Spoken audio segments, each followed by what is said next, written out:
নমস্কার বন্ধুরা, আজকে আপনার সঙ্গে আমরা যে বিষয়টি আলোচনা করব সেটা হচ্ছে একটা ট্যাক্স সেভিং স্কিম, যেটার নাম হচ্ছে ট্যাক্স সেভিং ফিক্সড ডিপোজিট।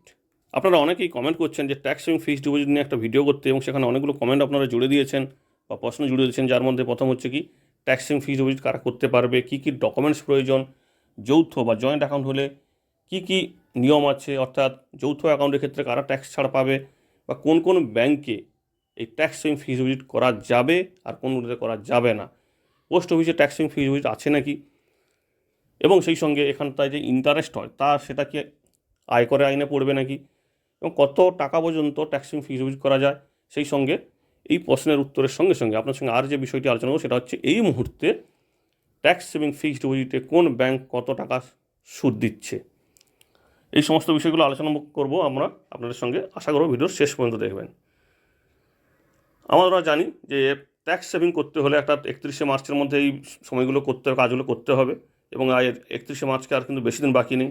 আর এই বাজেটেও যেহেতু কোনো ট্যাক্স ছাড় দেওয়া হয়নি বা ট্যাক্স স্ল্যাবও বাড়ানো হয়নি বা ডিডাকশানের কোনো সীমা পরিবর্তন করা হয়নি, তাই এই নিয়ম ট্যাক্স সেভিং ফিক্সড ডিপোজিট কিন্তু এই নিয়ম কিন্তু সবসময়ের জন্য আপাতত এখন আগের বছর, আগের আর্থিক বছরও কিন্তু চলবে।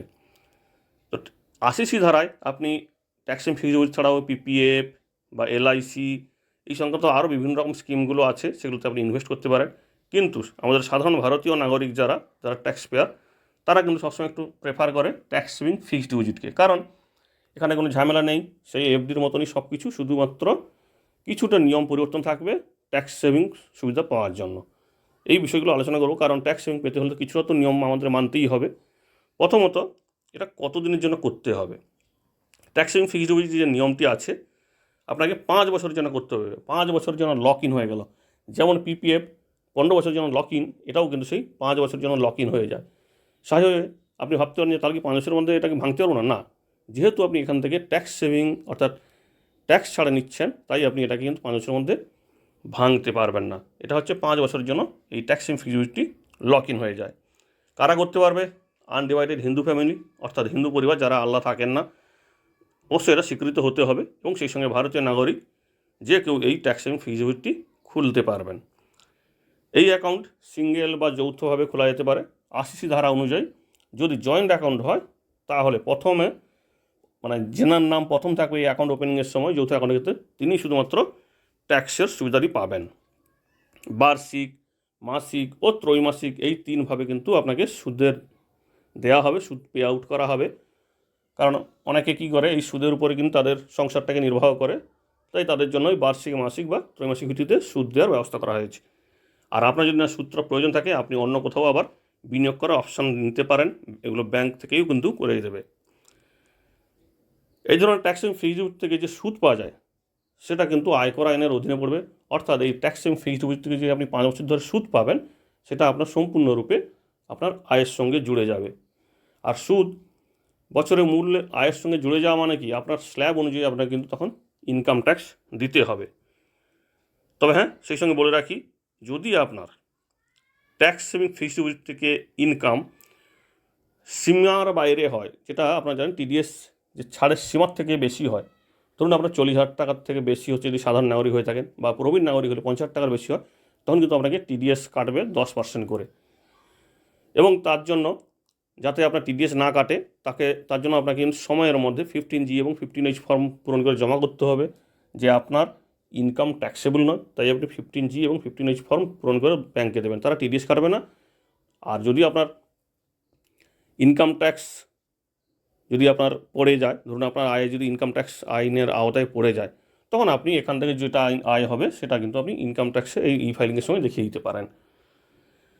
অর্থাৎ এখান থেকে যে ইনকামটা হবে সেটা সম্পূর্ণরূপে কিন্তু ট্যাক্সেবল।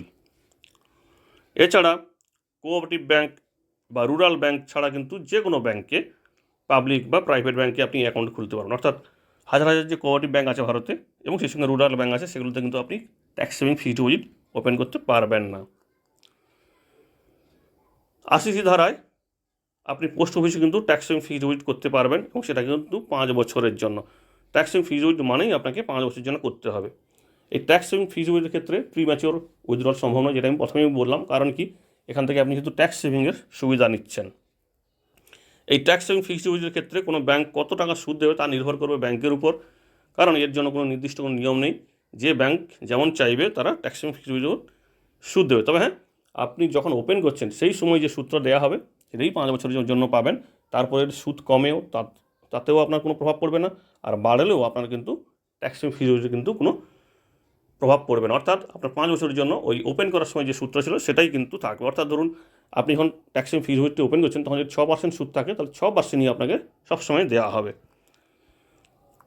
এবারে আসি কী কী ডকুমেন্টস লাগবে ট্যাক্স সেভিং ফিক্সড ডিপোজিটের ক্ষেত্রে। প্রথমে অবশ্যই যেটা লাগবে পার্মানেন্ট অ্যাকাউন্ট নাম্বার অর্থাৎ প্যান নাম্বার, কারণ এখান থেকে আপনি ট্যাক্স ছাড়ে নিচ্ছেন। এছাড়া লাগবে ID proof, Aadhaar card, driving licence, passport, ration card, voter card, আর গভর্নমেন্ট রেকগনাইজ অ্যাড্রেস প্রুফ অর্থাৎ ঠিকানা প্রমাণপত্র হিসাবে আপনি কিছু দিতে পারেন বা এজ প্রমাণ হিসাবে কিছু দিতে পারেন, সেই সঙ্গে 2টো পাসপোর্ট সাইজের ফটো। এবার আসি কোন ব্যাংকে কত টাকা মানে কত সুদ দিচ্ছে এই মুহূর্তে। এই সুদগুলো আমরা বিভিন্ন ওয়েবসাইট থেকে নিয়েছি। হয়তো আপনার এই মুহূর্তে আপনি যখন ভিডিওটি দেখেন তখন হয়তো কোনো চেঞ্জ হতে পারে, তাই অনুরোধ করবো যখনই আপনি ট্যাক্সিং ফি ইউজ করবেন তখন কিন্তু আপনি অবশ্যই এটাকে একটু ভেরিফাই করে নেবেন যে আপনার ব্যাংকে কত টাকা সুদ দিচ্ছে, কারণ আমরা যখন এই তথ্যগুলো নিয়েছি তারপরে হয়তো দেখা গেলো অনেক চেঞ্জ হতে পারে। মোটামুটি এখন পর্যন্ত যেটুকু আমরা পেয়েছি সেটুকুই দিলাম। নবীন এবং প্রবীণ ব্যক্তিদের জন্য কত কি সুদ। স্টেট ব্যাংকে নবীন ব্যক্তিদের জন্য 5 টাকা 40, প্রবীণ ব্যক্তিদের জন্য 6 টাকা 20। কোটাক মহিন্দ্রা ব্যাংকে নবীন ব্যক্তি অর্থাৎ যাদের বয়স 60 বছরের কম তার জন্য 5 টাকা 30, আর প্রবীণ ব্যক্তিদের জন্য 5 টাকা 80। এইচডিএফসি ব্যাংকে সাধারণ নাগরিকদের জন্য 5 টাকা 30, প্রবীণ নাগরিকদের জন্য 5 টাকা 80। পাঞ্জাব ন্যাশনাল ব্যাংকে সাধারণ নাগরিকদের জন্য 5 টাকা 25, প্রবীণ নাগরিকদের জন্য 5 টাকা 95। আইডিএফসি ব্যাংক সাধারণ নাগরিকদের জন্য 5 টাকা 25, প্রবীণ নাগরিকদের জন্য 5 টাকা 75। ডিউস্টেচ ব্যাংক সাধারণ নাগরিকদের জন্য 6 টাকা 25, প্রবীণ নাগরিকদের জন্য 6 টাকা 25। এখানে কিন্তু কোনো সুদের পরিবর্তন নেই। অ্যাক্সিস ব্যাংক সাধারণ নাগরিকদের জন্য 5 টাকা 75, প্রবীণ নাগরিকদের জন্য 6 টাকা 25। ডিসিবি ব্যাংক সাধারণ নাগরিকদের জন্য 5 টাকা 95, প্রবীণ নাগরিকদের জন্য 6 টাকা 45। ব্যাংক অফ বরোদা সাধারণ নাগরিকদের জন্য 5 টাকা 25, আর সাধারণ নাগরিকদের জন্য প্রবীণ নাগরিকদের জন্য 5 টাকা 75। আর লক্ষ্মী বিলাস ব্যাংক সাধারণ নাগরিকদের জন্য 5 টাকা 75, প্রবীণ নাগরিকদের জন্য 6 টাকা 25। এই হচ্ছে এই মুহূর্তের কয়েকটি সুদ ব্যাংকের সুদ যেটা ট্যাক্সিং ফি দেওয়া হয়। তবে হ্যাঁ, এই সঙ্গে বলে রাখি এছাড়াও কয়েকটি ব্যাংক থাকে যেগুলো ছোটো ছোটো ব্যাংক যারা হচ্ছে ট্যাক্স সেভিং ফিক্সড দেয়, যেমন বন্ধন ব্যাংক বা